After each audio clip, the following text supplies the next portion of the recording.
ओम यानि रत्नानि मणयो गजाश्वादीनि वै प्रभो त्रैलोक्ये तु तमस्तानि साम्प्रतं भान्ति ते गृहे ऐरावतः समानीतो गजरत्नं पुरन्दरात् पारिजाततरुश्चायां तथैवोच्छैश्रवाहयः श्रीगुरुभ्यो नमः हरिः ओम।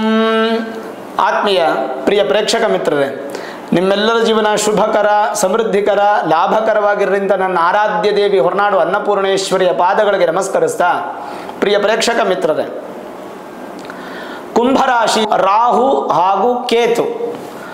ರಾಹು ಇಷ್ಟು ದಿನ ನಿಮಗೆ 2ನೇ ಮನೆಯಲ್ಲಿದ್ದರು, ಕೇತು 8ನೇ ಮನೆಯಲ್ಲಿದ್ದರು. ಈಗ ನಿಮ್ಮ ರಾಶಿಗೆ ಬರ್ತಾರೆ, ಮೊದಲನೇ ಮನೆಗೆ ಬರ್ತಾರೆ. ಕೇತು 7ನೇ ಮನೆಗೆ ಬರುತ್ತೆ. ಇದೇನು ಗುರುಗಳೇ ಉಲ್ಟಾ ಹೇಳ್ತಾ ಇದ್ದೀರಾ ಅಂದರೆ, ರಾಹು ಕೇತುಗಳು ಅಪ್ರದಕ್ಷಿಣೆ, ಉಲ್ಟಾ ಪ್ರದಕ್ಷಿಣೆ ಮಾಡುವಂಥದ್ದು. ರಾಹುಂ ಧೂಮ್ರವರ್ಣಂ ಧೂಮ್ರಮಾಲ್ಯಾಂಬರಧರಂ ಧೂಮ್ರಗಂಧಾನುಲೇಪನಂ ಧೂಮ್ರಾಶ್ವಧೂಮ್ರಛತ್ರಧ್ವಜರಥ ಪತಾಕಾದಿಶೋಭಿತಂ ದಿವ್ಯಂ ಮೇರುಂ ಅಪ್ರದಕ್ಷಿಣೆ ಕುರ್ವಾಣಂ ಗ್ರಹಮಂಡಲೇ ಪ್ರವಿಷ್ಟಂ. ಎಂಥ ಅದ್ಭುತವಾದಂಥ ಶ್ಲೋಕ ನೋಡಿ. ದಿವ್ಯಂ ಮೇರುಂ ಅಪ್ರದಕ್ಷಿಣೆ ಕುರ್ವಾಣಂ ಗ್ರಹಮಂಡಲೇ ಪ್ರವಿಷ್ಟಂ. ಅಪ್ರದಕ್ಷಿಣೆ ಅಂದರೆ ಉಲ್ಟಾ ಸುತ್ತಿ ಗ್ರಹಗಳ ಮಂಡಲಕ್ಕೆ ಪ್ರವೇಶವಾಗ್ತಾರೆ ರಾಹು. ಅವಾಗೇನಾಯಿತು, 2ನೇ ಮನೆಯಲ್ಲಿದ್ದಂಥ ರಾಹು ನಿಮ್ಮ ರಾಶಿಗೆ ಬಂದರು, 7ನೇ ಮನೆಯಲ್ಲಿದ್ದಂಥ 8ನೇ ಮನೆಯಲ್ಲಿದ್ದಂಥ ಕೇತು 7ನೇ ಮನೆಗೆ ಬಂದರು. ಸರಿ, ಹಾಗಾದರೆ ರಾಹುವಿನ ಫಲ ಏನು ನೋಡೋಣ. ದೇಹಸ್ಯ ಸೌಷ್ಠವಂ ಸ್ವಾಸ್ಥ್ಯಂ ಸ್ಥಿತಿ ಶ್ರೇಯೋ ಯಶಸ್ಸುಖಂ ಜಯೋ ವಪುಶ್ಚ ತತ್ಸರ್ವಂ ಚಿಂತಯೀನಂ ವಿರಾಶಿತಃ. ಬಂತು ಎಲ್ಲಿಗೆ? ಕುಂಭರಾಶಿಗೆ ಬಂತು ರಾಹು ಗ್ರಹ. ಏನು ಫಲ? ಸ್ವಲ್ಪ ಆರೋಗ್ಯದಲ್ಲಿ ವ್ಯತ್ಯಾಸ ಆಗುತ್ತೆ, ಶರೀರ ಸ್ವಲ್ಪ ಬಲಹೀನವಾಗುತ್ತೆ. ಅದನ್ನು ಸ್ವಲ್ಪ ನೋಡ್ಕೋಬೇಕು. ನಾನ್ ವೆಜ್ ತಿನ್ನುವಂಥವ್ರಿಗೆ ಒಂದು ಸ್ವಲ್ಪ ಜೀರ್ಣಕ್ರಿಯೆಯಲ್ಲಿ ತೊಂದರೆಗಳು ಜಾಸ್ತಿ ಉತ್ಪತ್ತಿ ಆಗುತ್ತೆ ಕುಂಭರಾಶಿಯವರಿಗೆ. ಔಷಧಗಳನ್ನು ಹೆಚ್ಚಾಗಿ ತಗೊಳ್ಳುವಂತಹ ವರ್ಷ ಆಗುತ್ತೆ. ಅಂದರೆ 18 ತಿಂಗಳು ರಾಹುಕೇತು, 1.5 ವರ್ಷ. ಜೊತೆಗೆ ರೋಗಗಳು ನಿಮಗೆ ಇರುವಂಥದ್ದು ಸ್ವಲ್ಪ ಉಲ್ಬಣ ಆಗುತ್ತೆ, ಹೊಸ ರೋಗಗಳು ಉತ್ಪತ್ತಿ ಆಗುತ್ತೆ. ಹಾಗಾಗಿ ಆರೋಗ್ಯದ ಕಡೆ ಹೆಚ್ಚು ಗಮನ ಕೊಡಬೇಕು. ಉಷ್ಣವಾಯು ಮೂಲವ್ಯಾಧಿ ಸಮಸ್ಯೆಗಳು, ಗ್ಯಾಸ್ಟ್ರಿಕ್ಕು, ಪೈಲ್ಸು ರಿಲೇಟೆಡ್ ಅಂತ ಪ್ರಾಬ್ಲಮ್ಸ್ ಬರುವ ಸಾಧ್ಯತೆಗಳು. ಸಮಾಜದಲ್ಲಿ ಉತ್ತಮವಾಗಿ ಗುರುತಿಸಲ್ಪಡ್ತೀರಾ. ಸಾಮಾನ್ಯವಾಗಿ ರಾಶಿಯಲ್ಲಿ ರಾಹು ಇದ್ದರೆ ನಿಮಗೆ ದೇಹ ಮಾತ್ರನೇ ತೊಂದರೆ ಆಗುತ್ತೆ, ಆರೋಗ್ಯ ಮಾತ್ರನೇ ತೊಂದರೆ ಆಗುತ್ತೆ. ಅದು ಬಿಟ್ಟರೆ ಬೇರೆ ಯಾವ ಸಂಬಂಧಪಟ್ಟಂಥ ವಿಚಾರಗಳು ಕೂಡ ರಾಹು ಕೆಳಕನ್ನು ಮಾಡಲ್ಲ. ಇದು ರಾಹುವಿನ ವಿಚಾರ. ಆದರೆ ಕೇತುವಿನ ವಿಚಾರ, ಕೇತು ಅಷ್ಟಮದಲ್ಲಿದ್ದರು, ಈಗ ಸಪ್ತಮಕ್ಕೆ ಬರ್ತಾ ಇದ್ದಾರೆ. ಸಪ್ತಮಕ್ಕೆ ಬಂದಾಗ ಏನು?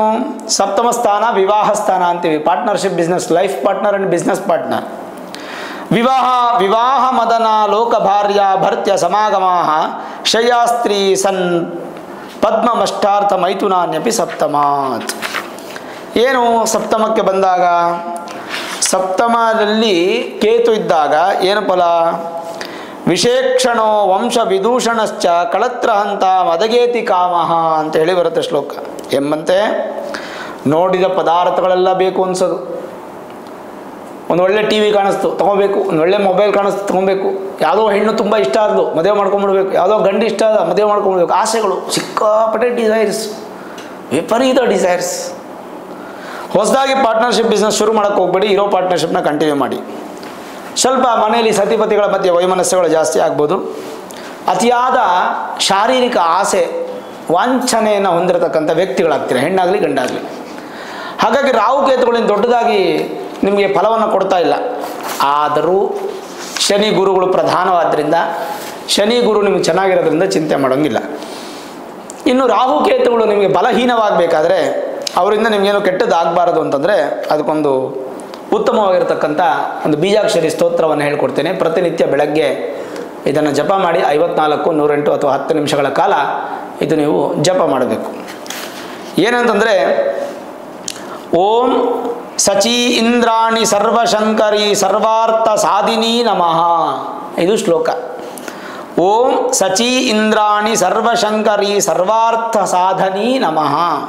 ಇನ್ನೊಮ್ಮೆ ಹೇಳ್ತೀನಿ. ಓಂ ಸಚಿ ಇಂದ್ರಾಣಿ ಸರ್ವಶಂಕರಿ ಸರ್ವಾರ್ಥ ಸಾಧನಿ ನಮಃ. ಈ ಶ್ಲೋಕವನ್ನು ಪ್ರತಿನಿತ್ಯ ಜಪ ಮಾಡಿ. ವಿಶೇಷವಾಗಿ ಹೆಣ್ಣುಮಕ್ಕಳಂತೂ ಜಪ ಮಾಡಲೇಬೇಕು. ಅದು ಬಹಳ ಉತ್ತಮವಾಗಿರತಕ್ಕಂಥ ಒಂದು ಸಂದರ್ಭ ನಿಮಗೆ ಕೊಟ್ಟು ಭಗವಂತನ ಕೃಪಾಶೀರ್ವಾದ ಅನ್ನುವಂಥ ಸಿಗುತ್ತೆ. ರಾಹುಕೇತುಗಳು ಸಂಬಂಧಪಟ್ಟಂಥ ಸಮಸ್ಯೆಗಳು ದೂರ ಆಗುತ್ತೆ. 15ನೇ ತಾರೀಕು ಕಾಯಿರಿ ಗುರುಬಲ ಬರುತ್ತೆ. 18ನೇ ತಾರೀಕು ಕಾಯಿರಿ ರಾಹುಕೇತುಗಳು ಬದಲಾವಣೆ ಆಗುತ್ತೆ.